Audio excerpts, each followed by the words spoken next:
After 50, something shifts.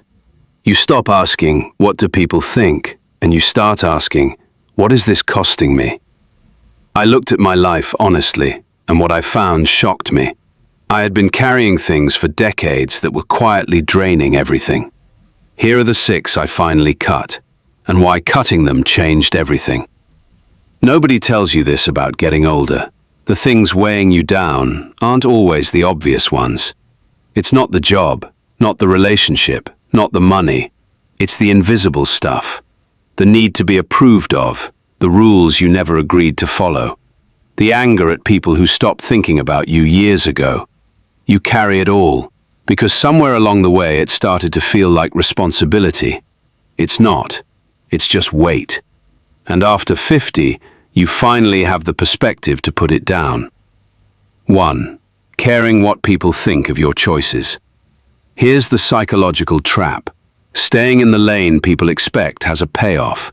No awkward conversations, no sideways looks, no explaining yourself.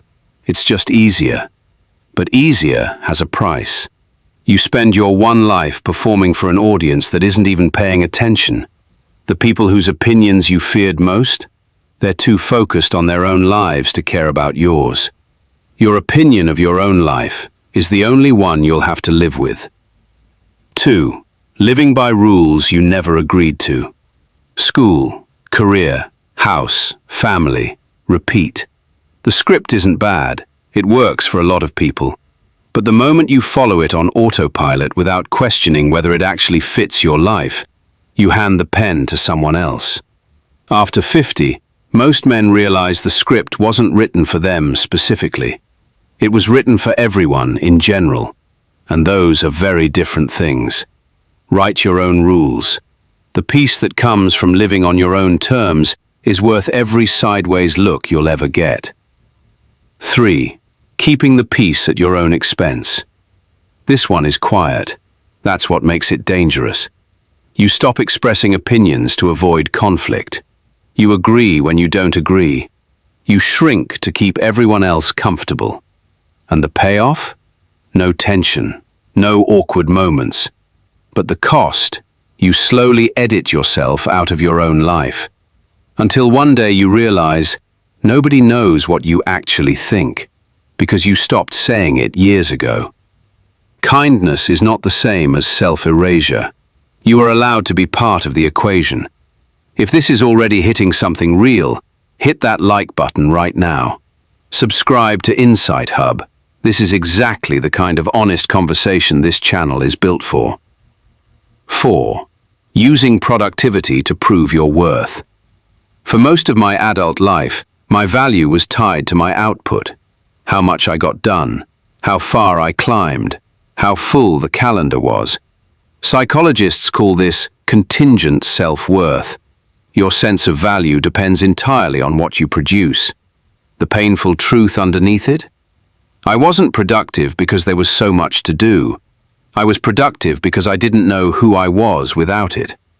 Some of the most important days after 50 involve doing almost nothing measurable. That's not laziness. That's finally knowing you exist beyond your output. 5. Holding anger at people who have moved on.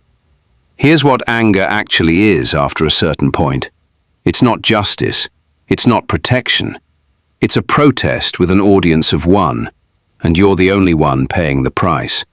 The person you're still replaying conversations about, they stopped thinking about you a long time ago. Letting go doesn't mean they were right. It means you're done being the one who keeps paying for what they did. Your peace is worth more than the case you're building inside a courtroom nobody else is sitting in. 6. Talking to yourself like an enemy. This is the hardest one to admit, because most of us don't even notice we're doing it. The voice that says you should be further along, that you're not disciplined enough, not smart enough, not enough. Psychologists link chronic negative self-talk to elevated cortisol, anxiety, and depression. But here's the simplest way I can put it. You would never speak to someone you love that way. So why have you been speaking to yourself that way for decades? That voice isn't accountability. it's damage, and you are allowed to make it stop. Here's what all 6 of these have in common. They all came with a payoff: approval, safety, productivity, justice. That's why they were so hard to cut, because on the surface, they looked like they were helping. But underneath, they were quietly costing you your peace, your identity, your actual life. After 50, you stop having time to waste on things that look useful but aren't. You've earned the right to live without the weight. Not someday, not when everything is figured out. Now. Because the second half of your life doesn't have to look anything like the first, unless you keep carrying the same things into it. Put it down, all of it, and see what you're actually capable of when you're finally traveling light. If one of these 6 hit closer than you expected, drop it in the comments. Just the number. I'll know what it means. Like this video and subscribe to Insight Hub. Every week I break down the psychology of growth, identity, and what it actually means to live well after 50. See you in the next one.